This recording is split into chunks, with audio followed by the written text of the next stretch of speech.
1 ইঞ্চি মাটি নিয়ে নিলেন আপনি, সপ্ত জমিন পর্যন্ত মাটি আমার রব আমার আল্লাহ হাসরের ময়দানে আপনার গলার মধ্যে ঝুলাই দিল। কতদিন পর্যন্ত সেটা বহন করা লাগবে বলে দিয়ে যাই। কতদিন পর্যন্ত বহন করবেন? কতদিন পর্যন্ত এই মাটি নিয়ে হাসরের ময়দান ভরে আপনি ঘুরবেন? এই ঘোরার বয়সটা কতদিন হবে আজকে হিসাব দিয়ে যাই। আল্লাহর কোরআনে বললেন তারুজুল মালাইকাতু ওয়ার রূহু ইলাইহি ফি ইয়াউমিন কানা মিকদারুহু 50 আলফা সানা।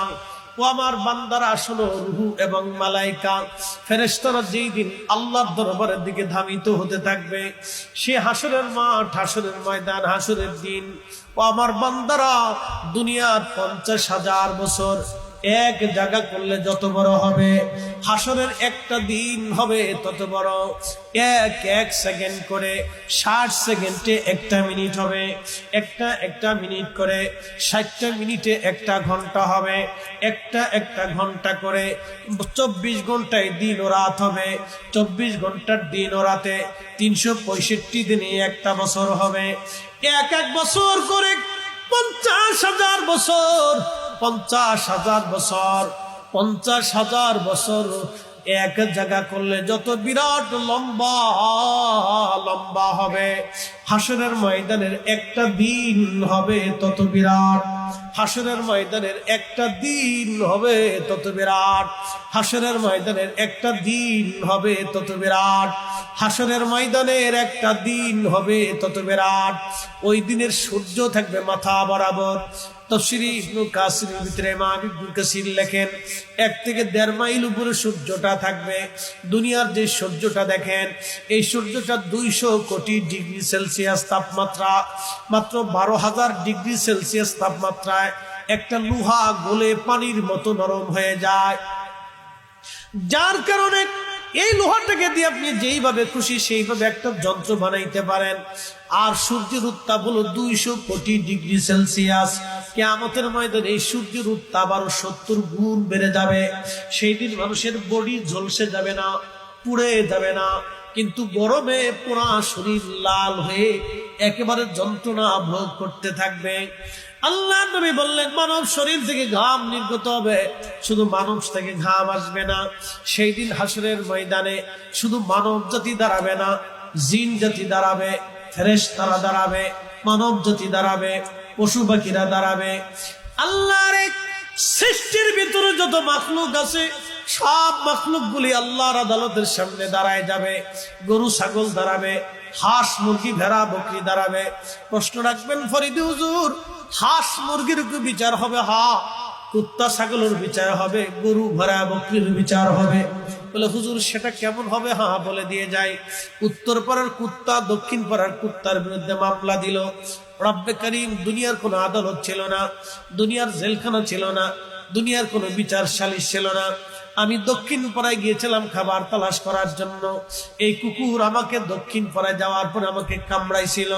আল্লাহ, তুমি তো বিচারক, মালিক ইয়াউমিদ্দিন, তোমার দরবারে আজকে বিচারে দিয়ে দিলাম রব্বুল আলামিন, আজকে আমার ফয়সালা তুমি করে দাও। আল্লাহ নবী বলতেছেন, আল্লাহ সেই দিন বলবে, কুকুর তোমার যেমনে কামড়াইছিল তুমি ওইভাবে কামড়াইয়া প্রতিশোধ নিয়ে নাও। সেই দিন কুত্তা বলবে, রব্বুল আলামিন, আমি উত্তর পাড়া গিয়েছিলাম, আব্দুল করিম আমাকে লাঠি দিয়ে মারছিল। আল্লাহ সেই দিন আমাকে অন্যায় ভাবে পিটাইছিল। আল্লাহ, আমি আজকে ফয়সালা চাই। দুনিয়ার কোন আদালত ছিল না। আল্লাহ বলবেন, তোমাকে যেমনে মারছিল তুমি আজকে সেইভাবে তাকে ব্যথা দিয়ে দাও। কিয়ামতের ময়দানে কুত্তা সেই দিন আব্দুল করিম রে কামড়াবে। গরুবা ডাক দেব, রব্বুল আলামিন, আমি তার পোষা প্রাণী গরু, গৃহপালিত পশু ছিলাম, আমার সে একদিন লাঠি দিয়ে পিটাইছিল। আল্লাহ ফয়সালা চাই। আল্লাহ বলবেন, গরুরে তোমরা যেমনে পিটাইছিল তুমি তোমার শিং দিয়া অমনি তারে পিটাইয়া দাও। একবার জোরে বলা যাবে কি আল্লাহু আকবার? বিচার আসেনি? একসাথে বলেন আসেনি? দুনিয়ার আদালত থেকে বিচার, দুনিয়ার আদালতে পয়সা করে দিয়ে অনেকে মামলা খালাস করে এটাকে জিতছি আমি। আইনের ফাঁক ফাঁক করে দিয়ে, উকিল মুক্তার দিয়ে, জাজ ব্যারিস্টার দিয়ে, ঘুষ দিয়ে, টাকা দিয়ে আমলা কামলা দিয়ে আপনি বের হয়ে আসতে পারবেন, দুনিয়ার আদালত থেকে নিষ্কৃতি পাবেন, কিন্তু আল্লাহর আদালত থেকে পালানোর কোনো রাস্তা নাই, কোনো রাস্তা নাই, কোনো রাস্তা নাই। ঠিক কিনা? আল্লাহ বললেন দুনিয়ার 50,000 বছর এক জায়গা করলে যত বিরাট, হাসরের ময়দান একদিন হবে তত বিরাট। আহা, ওই যে মালা, গলার ভিতরে মাটি, গলার ভিতরে কি মাটি, ধরেন 1 হাত মাটি আপনি দখল করে নিয়ে গেছেন, 1 হাত মাটি আপনি বেশি দখল করে নিয়ে গেলেন, ওই 1 হাত মাটি দখল 1 হাত পর্যন্ত যত শতাংশ হবে, সব শতাংশ জমিন, সপ্ত জমিন পর্যন্ত হাজার হাজার মন, কত মন? হাজার হাজার লক্ষ লক্ষ মন মাটি আপনার গলার মধ্যে ঝুলাইয়া কিয়ামতের ময়দানে আল্লাহ দিয়ে দিল। আপনি হাঁটতেছেন হাঁটতেছেন, গলার মধ্যে মাটি সরাইতে পারবেন না, দিয়ে দিল আল্লাহ।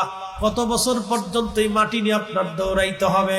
শুনিয়া যান, আল্লাহর নবী ডাক দিয়ে বললেন এই সমস্ত বান্দাদেরকে আমার আল্লাহ মেহেশরের মাঠে একটা পাশের সাইড করে জায়গা করে দিবে, তারা ওই দিন শাস্তি ভোগ করতে থাকবে। কতদিন? আমার নবী বলেন আমার উম্মতেরা সেই দিন সমস্ত মানব জাতির হিসাব আল্লাহ টানবে।